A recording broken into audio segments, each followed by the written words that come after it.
Gostaria de estar saudando meus amados e queridos irmãos, amigos, ouvintes da Palavra de Deus, com a gloriosa paz do Senhor Jesus. Seja bem-vindo aqui ao nosso canal, mais uma vez, né?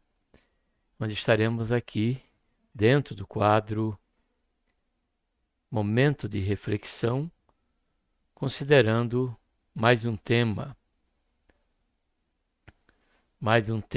da Palavra de Deus, aqui dentro do nosso quadro, que tem como título O Preço da Idolatria.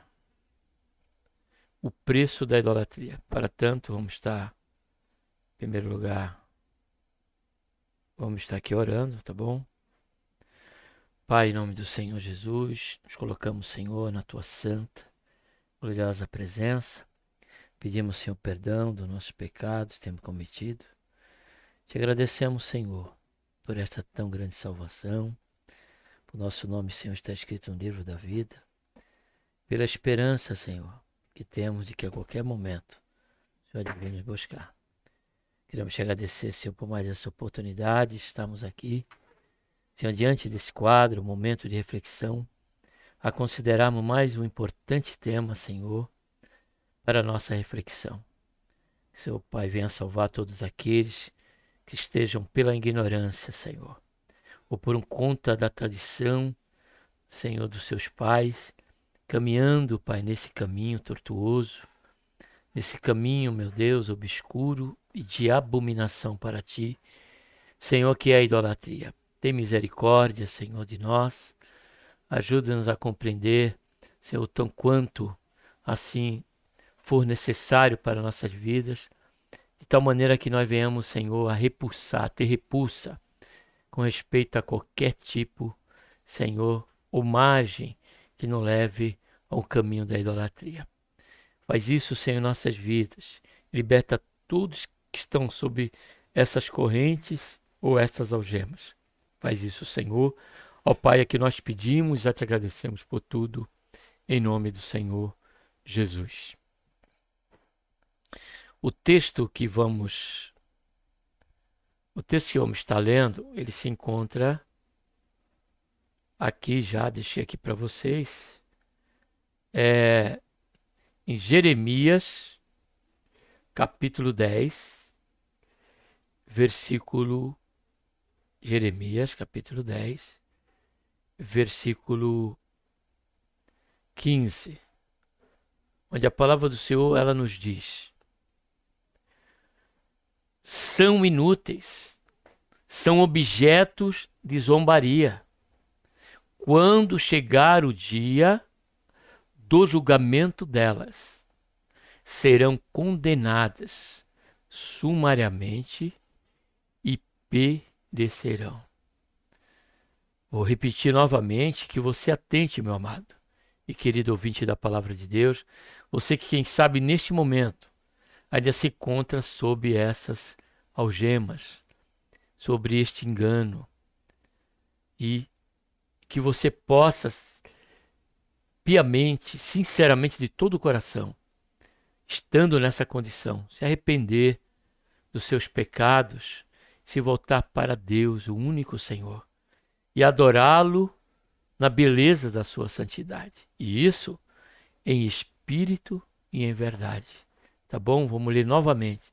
São inúteis, Deus diz, são objeto de zombaria. Quando chegar o dia do julgamento delas, serão condenadas sumariamente, olha só, e perecerão. Aqui nós vemos, né, dentro do livro do profeta Jeremias, mais um versículo, mais uma palavra de Deus de caráter forense e condenatória a todos que escolhem ou se já estão, procuram permanecer no caminho da idolatria. O contexto aqui em que esse profeta se encontrava era sobre a eminência do cativeiro babilônico. o povo de Israel, concernente às 10 tribos que foram divididas, ficou 2 sendo Judá e 10 sendo Israel, já tinham sido objeto do cativeiro assírio. E o fruto e as consequências daquele cativeiro foi justamente a perseverança, além de tantos outros pecados, o principal deles foi o de idolatria. E agora, depois de 100, 200 anos, agora encontramos 2 nações, Judá, que presenciou a consumação das advertências anteriormente dadas por Deus através de outros profetas, né, compatriotas no dom de Jeremias, para Israel e simultaneamente também para Judá. Porque esta oportunidade de Jeremias não foi a primeira vez. Não foi Zedequias, é aqui onde Jeremias, um dos ministérios de Jeremias, que foi o último juiz antes do cativeiro babilônico, Zedequias, que Jeremias estava profetizando. Muitos outros momentos também Judá sofreu sob a legislação e a gestão pública, política do rei de Judá, que eram idólatras. A exemplo de Amon, a exemplo de Manassés, como vimos em uma mensagem anteriormente aí falando da graça insondável de Deus, segundo Crônicas, capítulo 33. E nós vamos ver que o sedimentar de tanto de Israel como de Judá sempre foi, infelizmente, a idolatria, ainda que, e de maneira a agravar a situação de Israel, que eles tiveram o testemunho, os anciões, os líderes daquela nação, juntamente com Moisés, presenciaram a manifestação de Deus no Monte Sinai, ouviram a voz de Deus, viram a manifestação teofânica do Senhor através de relâmpagos e trovões e ouviram a voz de Deus. E por incrível que pareça, diante desta visão e desse testemunho e levado ao conhecimento do povo, declararam em uníssono: tudo o que o Senhor disser, faremos. Porém, o caminho, a trajetória, ela foi antagônica em todo o sentido a esta declaração de Israel. Porque, como disse, não foi só na idolatria que Israel pecou. Foi em buscar exercitar o ocultismo através do médio, através dos feiticeiros, a exemplo até mesmo de Saul e tantos outros reis, ímpios, ou de Judá ou de Israel, que tomaram esse caminho. Porém, o que prevalecia acima de todos os demais pecados que fizeram com que a ira de Israel fosse se entesourando diante de um Deus santo, santo e santo, diante de um Deus longânimo, diante de um Deus misericordioso, diante de um Deus que nunca faltou o testemunho de quem ele era em poder e principalmente em amor. Um Deus pessoal, um Deus presente, um Deus que deu livramentos potentosos através de atos de maravilhas diante dos olhos e diante do povo de Israel. Israel não foi só testemunha, amados, dos milagres de Deus e as maravilhas no Egito, mas também Deus, falando com Moisés, disse que eles iam também conhecer as maravilhas que Deus ia realizar durante a trajetória e peregrinação de Israel até a terra prometida. Porém, infelizmente, ainda com tudo o que aqui temos mencionado, fatos reais, fatos contundentes, não só da grandeza, do poder, do amor, mas também da realidade de que há um só Deus. Porém, diante de tudo isso, Israel ainda se inclinou para a idolatria. O capítulo 10, iniciando de Jeremias, Deus diz que não era para Israel seguir, mais uma vez, seguir os caminhos das nações.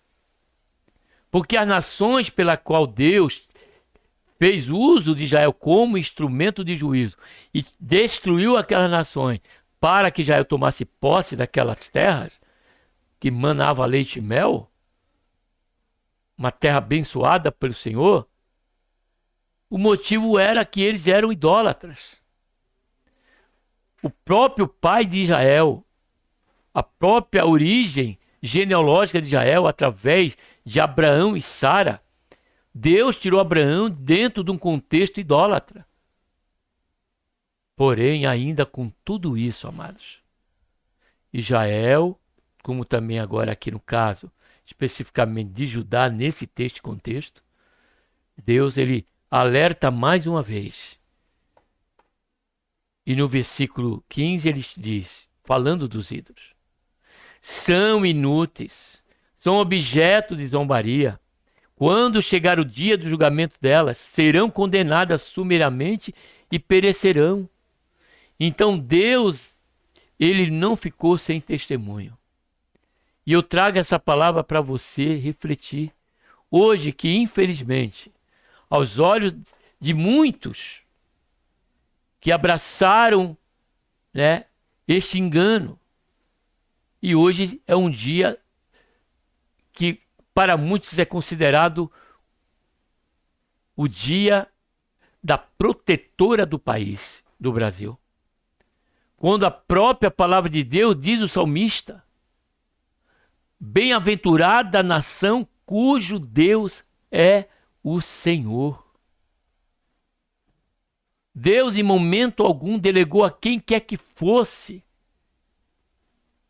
o status de protetor de um país, de protetor de uma nação, de uma cidade, de um município. Tudo isso são fatos relacionados a espíritos demoníacos e a Satanás, a regiões celestes, o espírito da maldade. Agem diante desses locais, comandando ali, destruindo, né, fazendo pessoas, e fazendo essa destruição através de diversas vertentes em que o pecado leva uma pessoa a viver e a cometer.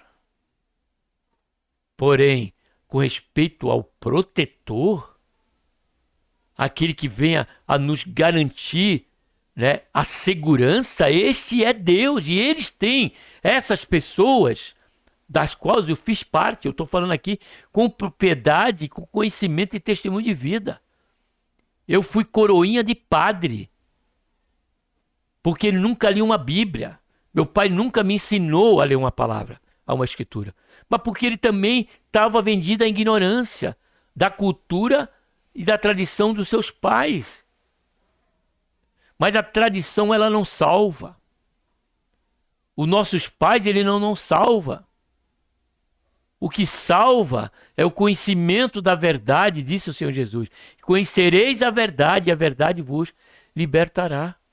Foi somente a partir do momento que passei a ler as Escrituras, e por incrível que pareça, ainda que, por grande misericórdia de Deus, aos 36 anos de idade, até ali eu era um idólatra. Eu estou falando aqui comigo, na minha consciência. À luz da Bíblia, eu era um idólatra. Eu visitava esses locais de idolatria, como é o dia de hoje. Pessoas que na sua ignorância, guarde bem o que eu estou falando,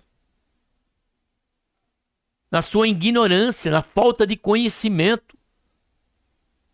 Aqui não é as minhas palavras, é a palavra referente à palavra de Deus. Vamos ler aqui.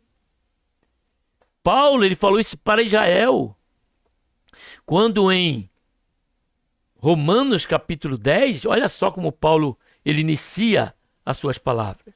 Ele diz: irmãos, o bom desejo do meu coração e a minha súplica a Deus por Israel é para a salvação.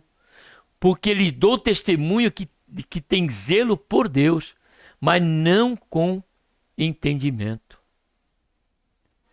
Ou seja, Paulo, ele entendia que Jael, ele falava e declarava ser de Deus. Como você, que é meu amigo, meu ouvinte da palavra de Deus, que está ainda sobre esse engano, pelo qual eu permaneci por 36 anos. E somente através da palavra de Deus é que eu pude ter estas algemas, ver essa algema cair de terra, pela iluminação do Espírito Santo de Deus ao meu entendimento. Aí a partir daí eu abominei a idolatria. E não só dada aos ídolos, porque ela não só limita aí.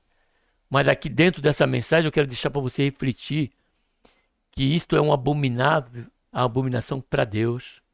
Isso fere a glória de Deus. Você está trocando e está colocando e pondo sobre alguém uma glória que pertence somente a Deus. É Ele que nos dá a vida. É Ele que nos dá a respiração. É Ele que nos abençoa e nos cerca de bens, diz a Bíblia. Tudo é Deus. E quando deixarmos essa vida, a Bíblia diz que o nosso espírito, ele voltará para Deus. Agora, a nossa alma, ela dará conta dos nossos feitos, das nossas obras. As nossas obras têm que testemunhar que somos totalmente fiéis e dependentes e que temos a nossa fé unicamente nele, no Senhor, em Deus. Louvado seja, engrandecido seja o nome santo do Senhor. Então, para muitos hoje é o Dia Internacional, muito dia, do protetor, mas para nós, para você, se você olhar para a palavra de Deus, se você abraçar as Escrituras, para você, hoje será o Dia Nacional da Idolatria. E isso não nos alegra, isso nos entristece. É por isso que eu estou aqui trazendo nesse momento e dentro desse quadro mais uma mensagem sobre isso, porque dentro do canal há muita mensagem de reflexão para que você pondere. Não quero que você abrace, né, e tenha por certo o que estou dizendo, ainda o que estou dizendo está na palavra de Deus. Mas a liberdade é você que tem que ponderar. Você que tem que considerar e examinar os teus caminhos. E dar meia volta e se voltar para Deus.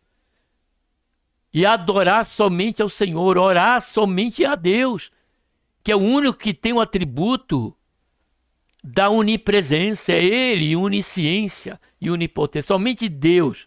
Ele pode ouvir a minha oração aqui e a oração de um irmão lá na China, no mesmo momento, no mesmo instante.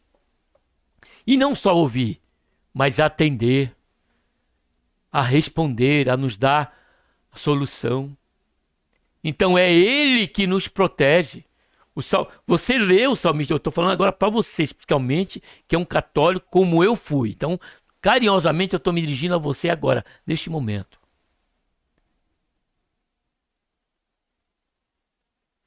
Para você, para que você se preocupe em ler as Escrituras. E orar somente a Ele. Faça isso, ore ao Senhor.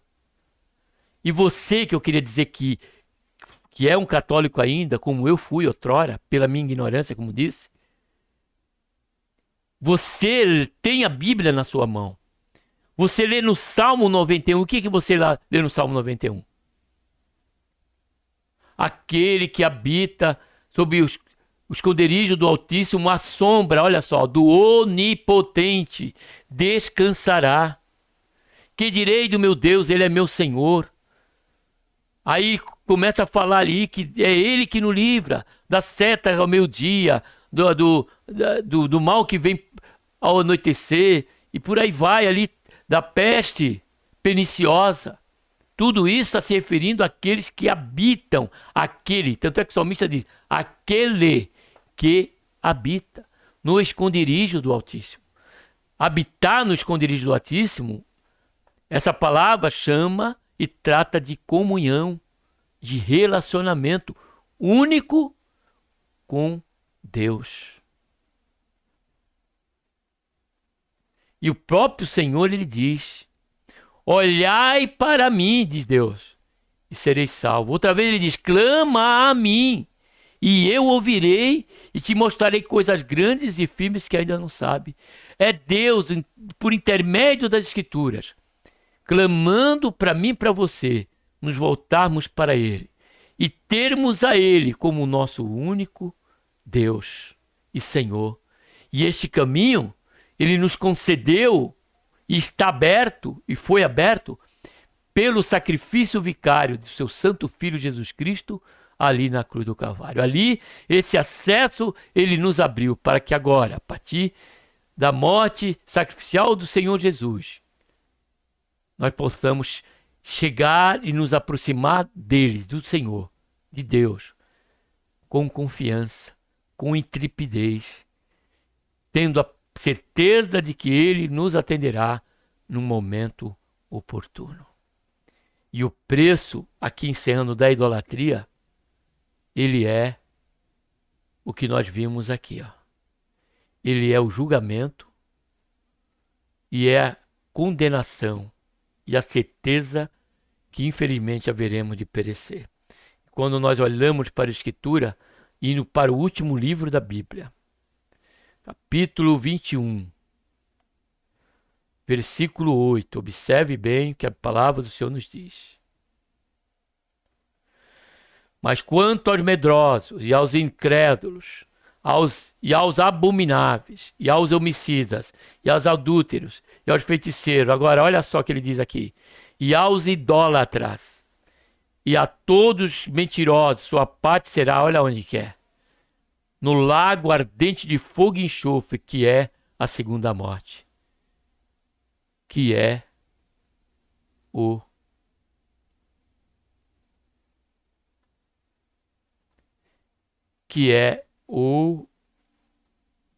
inferno.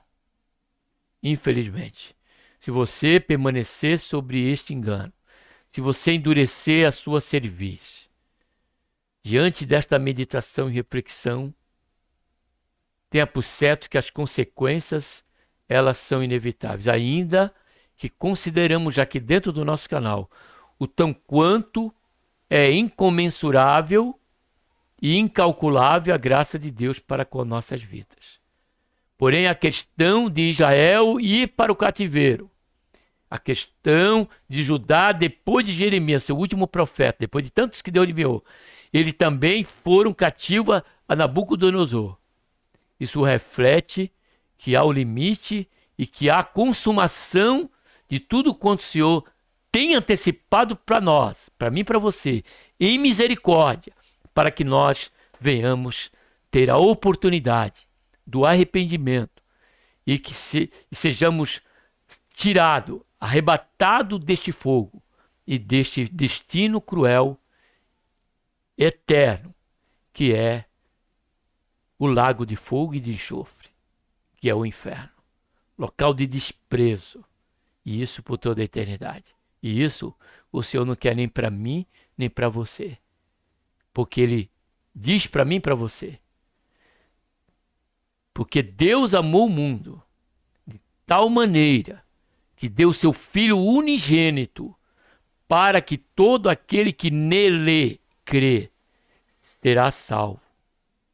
Porém, o que não crê, disse o Senhor Jesus ao seu discípulo, será condenado. Porque ele disse para os discípulos: ide por todo o mundo e pregar o evangelho a toda criatura. Aquela que crê e for batizada será salva. A que não crê será condenada. Porém, o que sobressai acima de todas as advertências e as consequências inevitáveis do juízo de Deus é a sua longanimidade, é os seus avisos, é a sua orientação para que eu e você venhamos a nos escapar pelas nossas vidas, pelas nossas almas. Faça isso. Escapa-te por tua vida. Amém? Que Deus, por intermédio de Cristo Jesus, nosso Senhor, nos abençoe. Um abraço a todos.